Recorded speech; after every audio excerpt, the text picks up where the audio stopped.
Assalamualaikum warahmatullahi wabarakatuh. Salam jumpa dengan wong santun.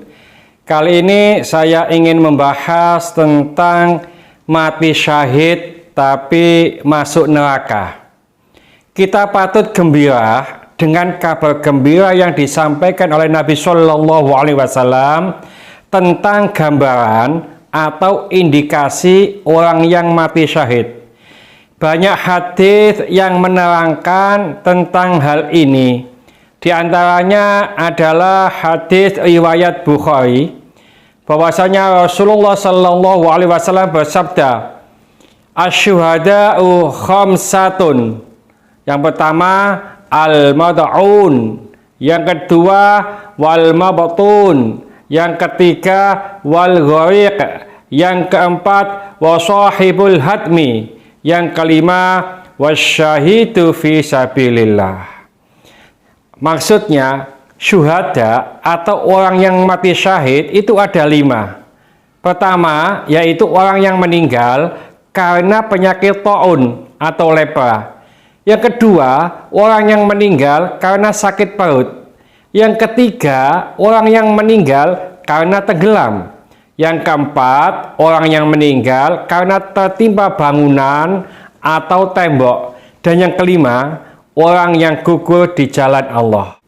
Sebenarnya masih banyak indikasi mati syahid yang dijelaskan oleh Nabi Shallallahu Alaihi Wasallam dalam hadis-hadis lainnya. Di antaranya seperti ibu yang melahirkan, saat melahirkan meninggal, dia mati syahid. Orang yang mau tidur, berwudu dulu, lalu tidur, meninggal, mati syahid.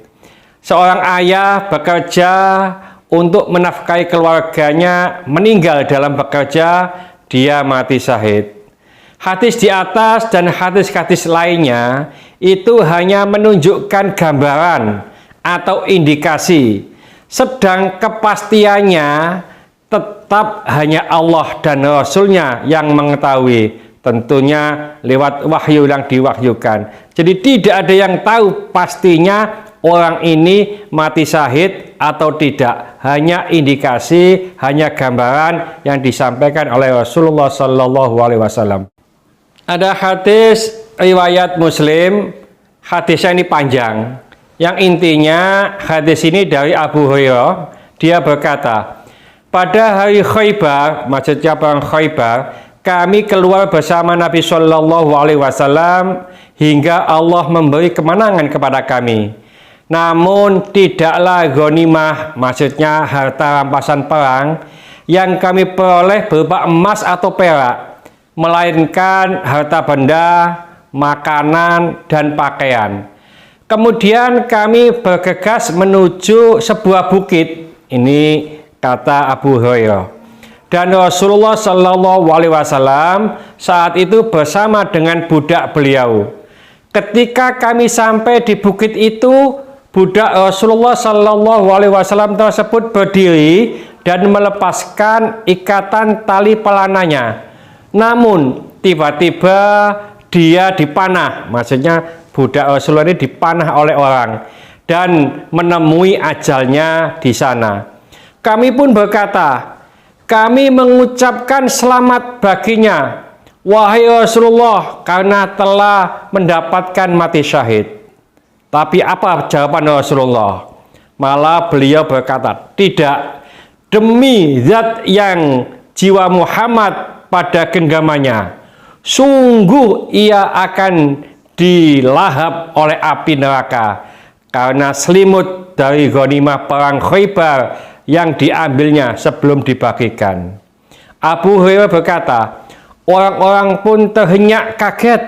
Setelah itu datanglah seorang lelaki dengan membawa seikat atau 2 ikat tali sandal. Seraya berkata, wahai Rasulullah, aku dapatkan ini saat perang Khaybar.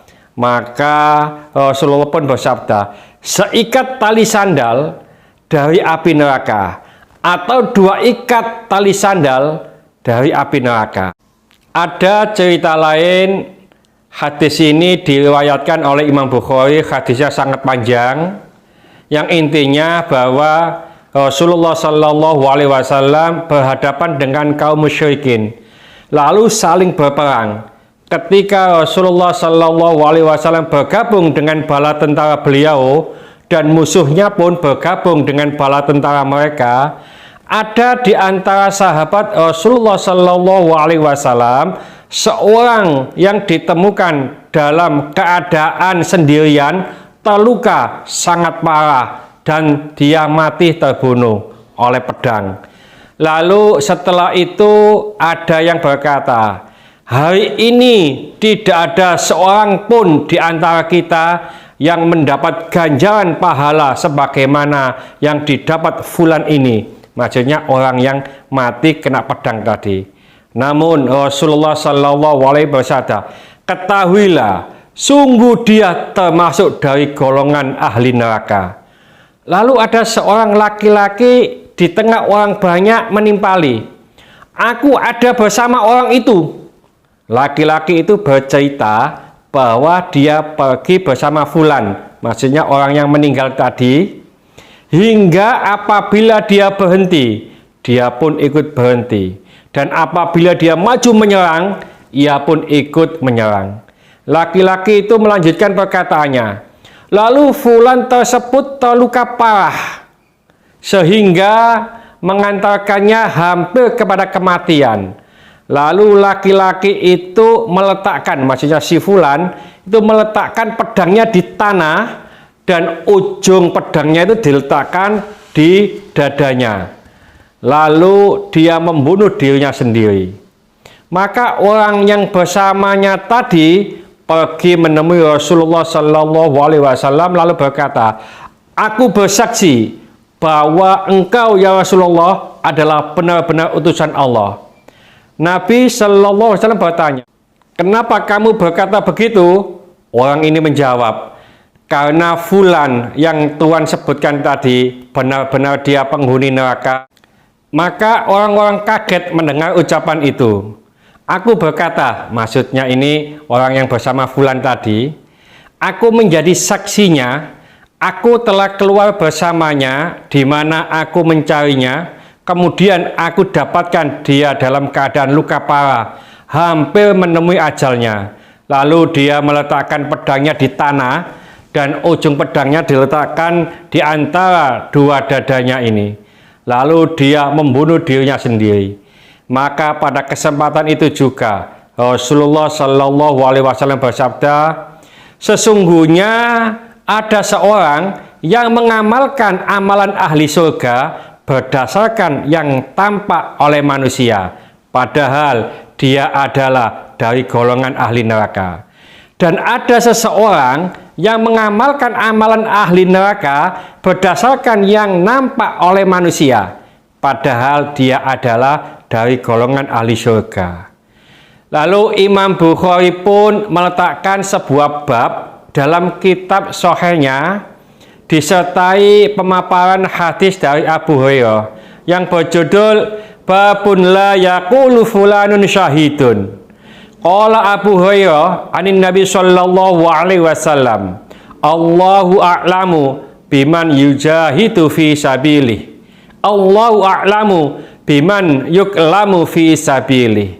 Maksudnya tidak boleh, ini judul di kitab Bukhari, tidak boleh seseorang mengatakan bahwa si fulan mati syahid. Ini perkataan Imam Bukhari. Lalu beliau memaparkan hadis Abu Hurairah berkata dari Nabi Shallallahu Alaihi Wasallam, Allah lebih mengetahui siapakah yang benar-benar berjihad di jalannya. Allah lebih mengetahui siapakah yang benar-benar terluka di jalannya. Dari dua hadis di atas, hadis riwayat Muslim, juga hadis riwayat Bukhari, ada seorang yang meninggal. Lalu para sahabat mengatakan ini mati syahid.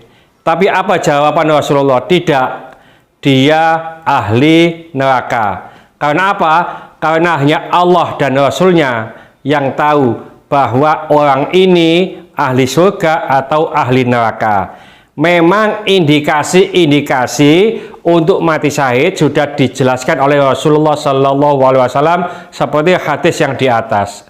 Sebenarnya masih banyak fatwa-fatwa para ulama yang senada dengan masalah ini. Di antaranya adalah Syekh Ibnu Hajar Al-Asqalani, cuma tidak kami sampaikan di sini. Dari pemaparan secara singkat di atas, maka sangat keliru, bahkan salah besar, ketika seseorang berani memvonis surga atau syahid. Kita tidak mengetahui hal yang tersembunyi, hanya Allah lah yang tahu akhir nasib seseorang, dan hanya Allah lah yang tahu hakikat amalan seseorang. Sekali lagi, karena ini urusan gaib yang hanya diketahui oleh Allah sebagai zat yang maha tahu segala urusan. Namun demikian, jika ada saudara muslim kita yang meninggal, kita tetap berkewajiban untuk mendoakan, baik saudara muslim ini meninggal dalam indikasi mati syahid atau tidak. Seperti doa, ya Allah, ampunilah segala dosa dan kesalahan si fulan. Ya Allah, terimalah amal ibadah si fulan. Ini kewajiban kita terhadap saudara muslim kita yang meninggal. Mudah-mudahan sedikit ini dibarengi hidayah oleh Allah Subhanahu wa taala. Mudah-mudahan bermanfaat bagi kita semuanya. Sampai jumpa di video yang akan datang. Akhir kalam, assalamualaikum warahmatullahi wabarakatuh. Salam santun.